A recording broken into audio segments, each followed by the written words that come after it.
नमस्कार, inside story देख रहे हैं आप। मैं हूं आशुकेश तिवारी, मेरे साथ है वरिष्ठ पत्रकार और मेरे सहयोगी संजीव त्रिवेदी। और आज इनसाइड स्टोरी में बात होगी वन नेशन वन इलेक्शन को लेके। आप सब जानते होंगे आज इंट्रोड्यूस किया गया वन नेशन वन इलेक्शन को। लोकसभा में मतदान हुआ और ज़्यादातर सांसदों ने, करीब 250 प्लस सांसदों ने इसके समर्थन में वोट किया और इसे जेपीसी में भेज दिया गया। लेकिन सबसे बड़ी बात यह है कि आखिर इसका जो समर्थन कर रहे हैं वो क्यों कर रहे हैं, और जो अपोज यानी विपक्ष जो अपोज कर रहा है वो क्यों कर रहा है। शुरू से ही one nation one election BJP के एजेंडे में रहा है। तो सर, सबसे पहला सवाल तो यही कि आखिर बीजेपी से क्यों लाना चाहती है, क्योंकि चुनाव खत्म हो चुके हैं, अब आगे बिहार के चुनाव होंगे और इसको लेकर क्या फायदा होने वाला है भारतीय जनता पार्टी को। देखिए, एक देश एक चुनाव, ये सिलसिला 1952 से लेकर 1967 तक चला था। 1951 के आखिर में चुनाव पहले शुरू हुए थे, जो कि 1952 के फरवरी तक चले। तो 1951-52 के चुनाव से लेकर 1967 तक हमारे देश में जो 4 चुनाव हुए, वो सभी चुनाव केंद्र में और राज्यों में एक साथ चुनाव हुए। यानी कि विधानसभा चुनाव और लोकसभा चुनाव सब साथ हुए। लेकिन उसके बाद कई राज्यों में राष्ट्रपति शासन लगे, तो सरकारें अलग अलग समय पर गिरी बनी। उसके अलावा परिसीमन भी हुआ। तो नतीजा ये हुआ कि कई विधानसभाओं के चुनाव लोकसभा चुनाव जो अगली दफ़ा हुए उसके साथ तारतम्य नहीं खा रहे थे। और वहाँ से सिलसिला शुरू होता है कि अलग अलग समय पर अलग अलग चुनाव होंगे। विधानसभा चुनाव और लोकसभा चुनाव एक दूसरे से बंधे हुए नहीं रह गए और वो सिलसिला आज तक चल रहा है। बहुत स्वाभाविक भी था। हमारी लोकतंत्र की शुरुआत हुई थी और शुरुआत में तो ये संभव है कि एक साथ चुनाव केंद्र के और राज्य के हो जाएं, लेकिन उसके बाद तो धीरे धीरे ये संभव नहीं है ना, क्योंकि हो सकता है किसी राज्य में सरकार गिर गई तो वहाँ तो फ्रेश चुनाव होंगे। पर देखा ये सिलसिला गया कि धीरे धीरे हमारे देश में जो लोकतंत्र है उसकी पहचान चुनाव हो गई। यानी कि हम अपने आप को सबसे ज़्यादा लोकतांत्रिक तब मानते हैं जब हम चुनाव लड़ते रहते हैं, चुनाव में वोट देते रहते हैं, चुनाव प्रचार हम देखते हैं और हर स्तर पर चुनाव हो और चुनाव के ज़रिए ही सब कुछ। ये भावना जो है हमारे देश में लोकतंत्र की पहचान के रूप में घर कर गई। लिहाजा मुखिया, सरपंच, प्रधानी, उसके अलावा ज़िला पंचायत इलेक्शन, उसके अलावा विधायक का इलेक्शन, उसके बाद सांसद का इलेक्शन। तो चुनावी साइकिल जो है हमारे देश में वो लगातार हर महीने हर साल जो है वो रहने लग गया। कहीं किसी राज्य में चुनाव हो रहे हैं तो किसी राज्य में चुनाव हो रहे हैं, और फिर वो जो चुनाव हो रहे हैं उसको लेकर के आचार संहिता लग रहा है, उस राज्य में लग रहा है। फिर उसका एक असर केंद्र पर भी हो रहा है कि केंद्र अगर कोई फैसला दे रही है तो वो राज्यों में लागू नहीं होगा, क्योंकि वहाँ आचार संहिता चल रहा है।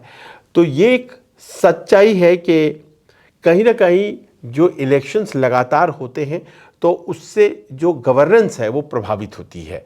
और अगर गवर्नेंस प्रभावित होती है तो इलेक्शन का जो पर्पस है वो ख़त्म हो जाता है। एकेडमिक बातें ये हैं कि सरकार को काम करने का अवसर मिलना चाहिए, और हर बार वो अगर इलेक्शन में ही जाने के लिए तैयार है, मान लीजिए कोई केंद्र सरकार आजकल तो वो विधानसभा चुनाव को भी अपनी प्रतिष्ठा का प्रश्न बना लेती है, तो वहाँ उसको जीतना है तो फिर उसका फोकस जो होता है वो उस राज्य के चुनाव को जीतना हो जाता है।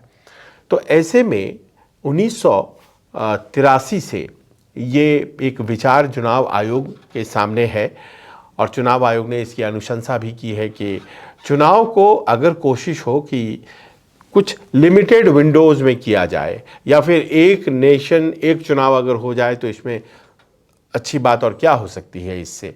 यानी कि एक बार में कुछ राज्यों के चुनाव हो जाएं और केंद्र के चुनाव हो जाएं, एक बार में कुछ राज्यों के हो जाएं, एक बार में कुछ राज्यों के हो जाएं। तो ऐसे 3 विंडो हो गए, 4 विंडो भी हो सकते हैं, या फिर 2 विंडो भी हो सकते हैं, या फिर एक विंडो हो कि पूरे देश में एक ही चुनाव हो। और कोशिश इस तरह की होनी चाहिए कि हमारी जो एक्सपेंडिचर, खर्च जो होता है हमारा, जो गवर्नेंस प्रभावित होता है हमारा, जो लॉजिस्टिक्स में इतने पैसे जाया जाते हैं, जो शिक्षक मतदान कर्मचारी बनते हैं वो बार बार जाएं, कभी राज्य के चुनाव के लिए जा रहे हैं, कभी केंद्र के चुनाव के लिए जा रहे हैं, हमारी जो सिक्योरिटी फोर्सेस हैं वो लगातार लगती हैं। तो इसीलिए एक चुनाव कराया जाए। अब ये एक चुनाव कराने की जो बात है आशुकेश, ये तो तभी संभव है ना जब पूरे देश में हर दल इस बात को स्वीकार करे और उसे लगे कि हाँ, ये बात में तो दम है। लेकिन हमारे देश में ऐसा है कि इस वक्त राजनीति बहुत ही ज़्यादा विभाजित है इस मसले पर।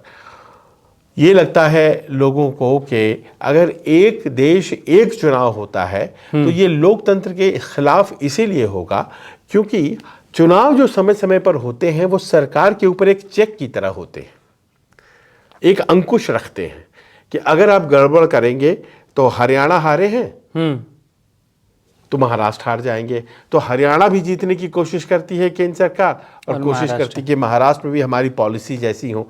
तो ये चेक एंड बैलेंस का एक सिस्टम है, एक तो ये चला जाएगा। दूसरा कि हमारी जो संघीय प्रणाली है उसमें हम विभिन्न विभिन्न राज्यों को मिला करके एक देश जो बने हैं, इसमें केंद्र की ताकत ज़्यादा होती है। तो आप ये कहेंगे कि भाई केंद्र तय कर देगा राज्यों के चुनाव, ऐसा नहीं हो सकता है। केंद्र की ताकत ज़्यादा होती है, यूनिटरी बायस है, लेकिन राज्यों की भी अपनी अहमियत है। हमारा संघ जो है उसमें राज्य अपने हिसाब से चुनाव कराएं, वो उनका अधिकार है। ऐसा नहीं है कि केंद्र में भी हो रहे हैं, राज्य में भी हो रहे हैं।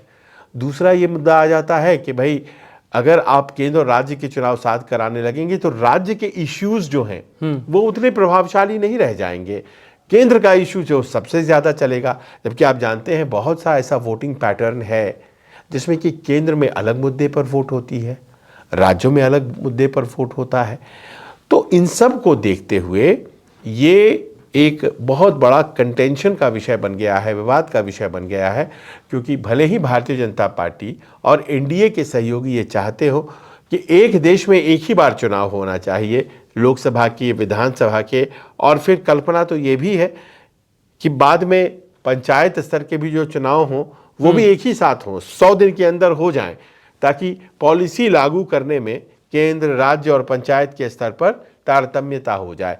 भारतीय जनता पार्टी और एनडीए के सहयोगी यही चाहते हैं। विपक्ष का ये कहना है कि इससे ज़्यादा बड़ा डिक्टेटरशिप हो नहीं सकता है, और ये जो है एक ऐसी व्यवस्था होगी जिसमें कि राज्यों का जो हक है वो चला जाएगा। रीजनल पार्टीज़ जो होती हैं, क्षेत्रीय दल, उनकी अपनी अलग जो पहचान है वो पूरी तरह से मिट जाएगी। और एक नेशन एक इलेक्शन का मतलब होता है कि एक लीडर के अंदर पूरा देश हो जाए, और ये 140 करोड़ के देश में संभव नहीं है, लिहाजा इसी का विरोध हो रहा है। लेकिन सर अगर ब्रॉडर माइंड से देखा जाए तो इसमें कुछ गलत नहीं होने वाला है। हालांकि बहुत सारे, जैसे आपने ही बताया कि स्थानीय मुद्दों पे चोट खत्म हो जाएगी, चेक एंड बैलेंस खत्म हो जाएगा। मान लीजिए आप केंद्र में काम नहीं कर रहे, राज्य में चुनाव लड़ने आएगा तो फिर आपको वो भी बैलेंस, क्योंकि हमारे यहाँ के नेता वैसे ही हैं, इसमें कोई दो राय नहीं है कहने में कि हमारे यहाँ चुनाव के वक्त में ज़्यादा काम होता है। बहनों को पैसा 5 साल में नहीं दिया जाता, लेकिन जब चुनाव आने वाला होता है तो बहनों के खाते में पैसे आने लगते हैं। तो ये सारी चीज़ें खत्म हो जाएंगी। लेकिन जैसा कि आपने बोला कि सरकारों को काम करने का मौका मिलेगा, और फिर ये भी एक चुनाव के बाद ये भी तो डर बन जाएगा ना कि राज्य में अगर आपने काम नहीं किया तो उसका हर्जाना आपको केंद्र में भुगतना पड़ सकता है, क्योंकि चुनाव एक ही साथ हो रहे हैं। अब देखिए, ये कल्पना के रूप में तो अच्छी लगती है कि एक साथ एक चुनाव हो देश में, विभिन्न विधानसभाओं में चुनाव हो, और फिर केंद्र के चुनाव के साथ सारे विधानसभाओं का एक चुनाव हो जाए।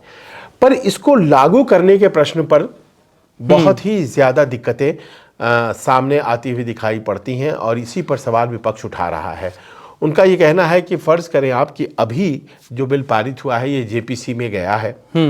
हम आंकड़ों पर बात करेंगे, पहले हम लोग लॉजिक पे बात कर लेते हैं, क्योंकि आंकड़ा इसमें सबसे इम्पोर्टेंट होने जा रहा है। तो अगर मान लीजिए कि अभी ये बिल जो है जेपीसी में गया, जेपीसी में जाने के बाद फिर से वापस संसद में वो आएगा। जेपीसी का मतलब होता है एक जॉइंट पार्लियामेंट्री कमेटी, जिसमें सभी दल के सदस्य रहेंगे, और वो पहले इनके इस प्रस्ताव के एक एक बिंदु पर चर्चा करेंगे, और फिर वो चर्चा के बाद रिपोर्ट प्रस्तुत करेंगे संसद को, सदन को, लोकसभा को, और फिर पूरा लोकसभा इस पर विचार करेगा, फिर वोटिंग होगी।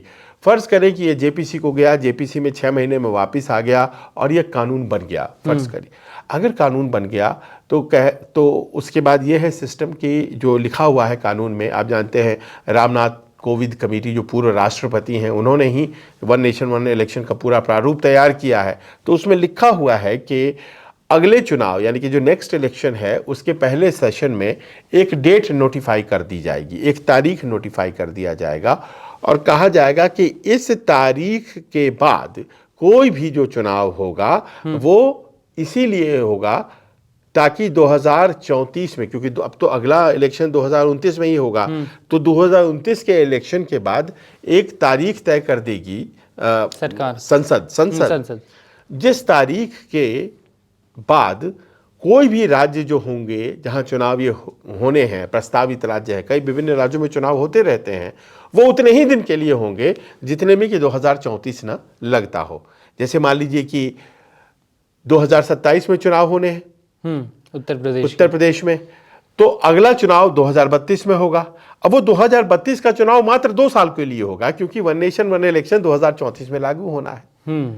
उसी प्रकार बंगाल के चुनाव 2026 में होने हैं, अगर 26 वाले जो चुनाव होंगे वो 2031 में फिर चुनाव होगा। तो अब 2031 में जो चुनाव होगा, चूंकि 2034 में वन नेशन वन इलेक्शन होना है, तो फिर मात्र 3 साल का वो चुनाव होगा।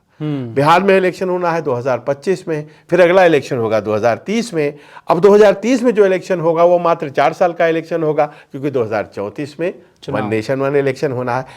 तो विपक्ष का ये कहना है कि ये कैसी बात हो रही है कि वोटर वोट दे रहा है 5 साल के लिए और हम लोगों ने चूंकि मन में तय कर लिया है कि वन नेशन वन इलेक्शन करना है, तो किसी का वो वोट 1 साल का बन जा रहा है, किसी का 2 साल का वोट बन जा रहा है, किसी का 3 साल का बन जा रहा है। संविधान इसकी इजाज़त नहीं देता है, ये संविधान के दायरे में बातें नहीं आती हैं। ये जो मूल हमारी जो स्ट्रक्चर है उसके खिलाफ है, जो बेसिक स्ट्रक्चर कहा जाता है। और वो 1973 का जो केस है, केशवानंद भारती केस, उसमें तय हो गया है कि कुछ बातें हैं जिसके साथ कोई भी सरकार छेड़छाड़ नहीं कर सकती है, बदल नहीं सकती है उसको। That is called the basic structure of the constitution. तो ये बेसिक स्ट्रक्चर के साथ छेड़छाड़ है, ये संभव ही नहीं है, ऐसा कहा गया है। दूसरा ये कहा कि भाई आप एक कट ऑफ डेट तय कर दीजिएगा और उसके बाद से जो भी चुनाव होंगे वो चुनाव या तो 1 साल के लिए होंगे या 2 साल के लिए होंगे, ताकि 2034 में एक ऐसी स्थिति का निर्माण हो जाए कि लोकसभा इलेक्शन हो और सारे 29 राज्यों के विधानसभा इलेक्शन भी हो जाए। तो बोली ये एक आर्टिफिशियल टाइप की स्थिति बनानी चाह रहे हैं, ये संभव नहीं है, पहली बात। दूसरी बात ये कही जा रही है कि फर्ज करें आपने करवा लिया इलेक्शन 2034 में, लोकसभा के भी हुए और 29 विधानसभा के चुनाव हो गए और केंद्र शासित राज्य 3 हैं हमारे, दिल्ली में है, पौंडीचेरी में है और एक और इलेक्शन है जहां होता है वो है जम्मू कश्मीर में। 3 केंद्र शासित हैं, 29 राज्य हैं, इतने आपने करवा लिया, इतने इलेक्शन। 3 साल बीते या 2 साल बीता, कहीं कहीं सरकारें गिर गई, संभव है बिल्कुल। 2034 में आपने कराया, 2036 में गिर गई कहीं सरकार, कहीं 2035 में गिर गई, कहीं 2036 में। तो आप क्या करेंगे? तो बिल कहता है कि दोबारा चुनाव कराएंगे, दोबारा चुनाव कराएंगे। अच्छा, 2034 से 2039 के लिए जो चुनाव है अगला, तो उसी में प्रस्तावित है ना। मान लीजिए बीच में सरकार ही गिर गई, सरकार नहीं बन पा रही है, तो आप क्या करेंगे? तो जवाब यह है कि फिर से चुनाव कराएंगे। मान लीजिए फर्ज करें कि वो उत्तर प्रदेश में सरकार गिर गई, तो आप क्या करेंगे? आप दोबारा चुनाव करेंगे। 2034 में सरकार बनी थी, 2036 में गिर गई, तो आप कितने साल का ये सरकार दोबारा जो होगा चुनाव वो काम करेगी? तो कहते हैं कि 5 साल का हाउस था, 2 साल बाद सरकार गिर गई 2036 में, तो 3 साल बचता है, तो 3 साल के लिए चुनाव करेंगे। तो फिर 3 साल बाद फिर चुनाव करेंगे, इसका मतलब यानी कि आपने तो चुनाव की संख्या बढ़ा दी ना। बिल्कुल। अगर मान लीजिए 4 राज्यों में इस तरह से गिर गया, तो आप फिर क्या? तो आप छोटे छोटे अवधि के लिए, मतलब 5 साल की सरकार बनेगी, अगर 2 साल में गिर गई तो 3 ही साल के लिए, बची हुई अवधि के लिए ही चुनाव हुआ करेंगे। अभी क्या होता है कि अगर सरकार गिर जाती है तो जब भी चुनाव होता है वो 5 साल के लिए होता है, ताकि पब्लिक को थोड़ा रेस्ट होता है कि भाई अब अगला 5 साल बाद आएगा। तो साइकिल अगर डिफाइंड रखिएगा तो इसमें तो बहुत लॉजिस्टिकल दिक्कत हो रही है कि भाई आप हर बार, अच्छा मान लीजिए कि आज की तारीख में जैसे केंद्र सरकार है, लालू और माफ करें नीतीश और चंद्रबाबू के सहारे चल रही है, शिंदे और चिराग पासवान के, मान लीजिए कि ये सरकार गिर जाती है, फर्ज करें, तो उस स्थिति में क्या होगा? अभी जो चुनाव हुए हैं 2024 के चुनाव 2029 तक जाने हैं, फिर चुनाव होंगे, अब 2000 फिर जो चुनाव होंगे वो मात्र 4 साल के लिए होगी, क्योंकि 2029 में तो चुनाव होना ही होना है। तो ये जो है कि आप इलेक्शन कभी 5 साल के लिए करेंगे, कभी 4 साल के लिए करेंगे, कभी 3 साल के लिए करेंगे, और कभी कभी तो 1 साल के लिए करेंगे। मान लीजिए कि 2029 तक जाना है इस सरकार को, 2028 में सरकार गिर जाती है, तो फिर 1 ही साल के लिए चुनाव करेंगे ना। तो ये तो बड़ा अजीब सा नहीं लग रहा है, सुनने में भी अजीब लग रहा है। ये तो संभव नहीं है ना कि आप 2028 में सरकार गिर गई, 2028 में आपने चुनाव कराया, अब बोले 2029 में भी कराएंगे, क्योंकि भाई 5 साल का हाउस होता है। तो अनएक्सपायर्ड पीरियड के लिए ही इलेक्शन होगा। एक्सपायर्ड पीरियड जो हो गई वो तो हो ही गई, अब अनएक्सपायर्ड पीरियड के लिए होगा। अनएक्सपायर्ड पीरियड कभी 1 साल बचेगा, कभी 1.5 साल बचेगा, कभी 2 साल बचेगा, और चुनाव कराते कराते हालत ख़राब हो जाएगी। दूसरा ये गवर्नेंस बहुत ज़्यादा प्रभावित होगा, लॉजिस्टिक्स बहुत ज़्यादा इसमें हानि होगा।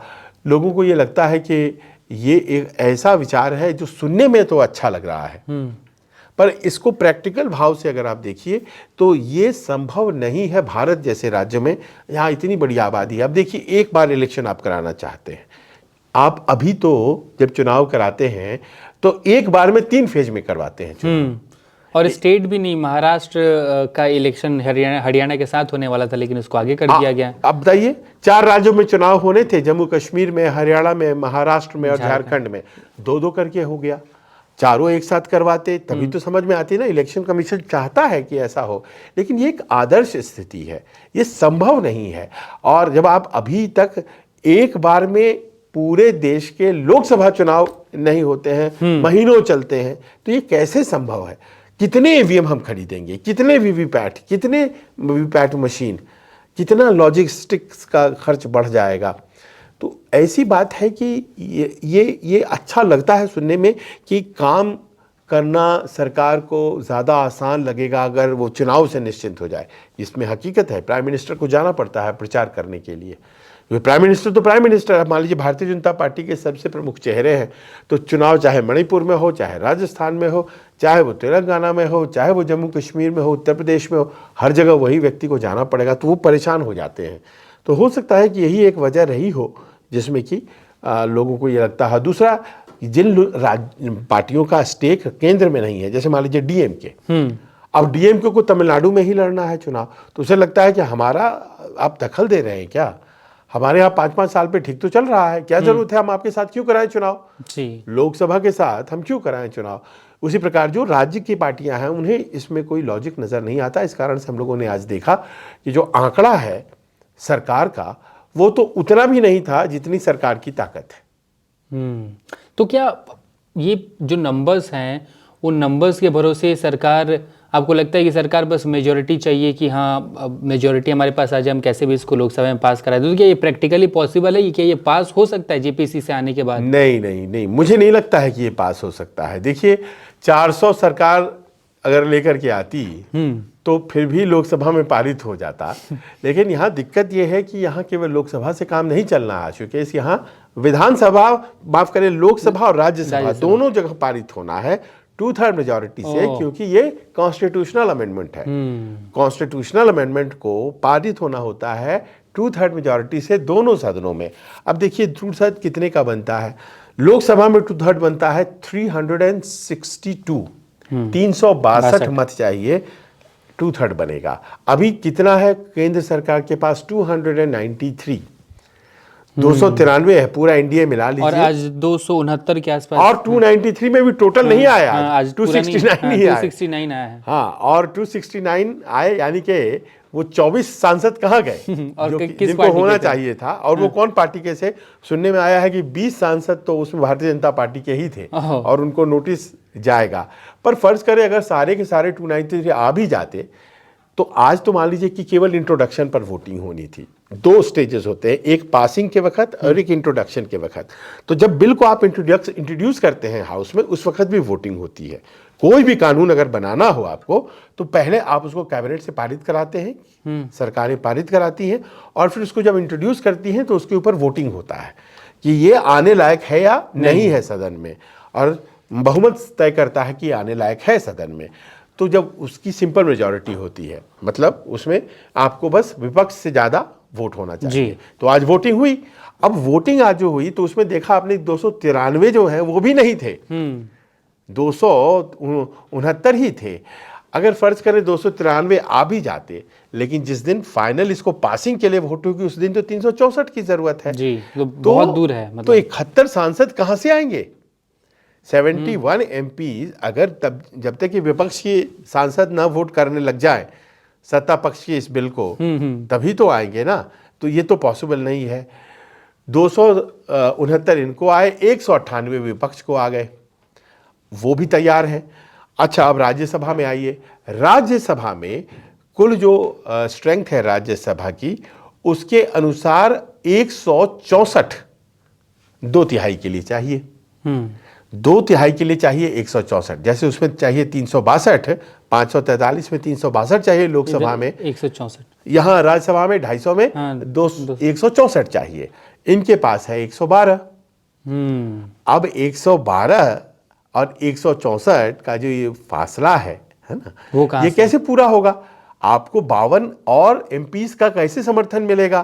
क्योंकि आपने देख ही लिया इतने खिलाफ हैं लोग इस बिल के, तो बड़ी सीमा रेखा खींची हुई है और इसमें सरकार के लिए ये पारित करा पाना असंभव है, बहुत मुश्किल है। ये संपादित हो ही नहीं पाएगा।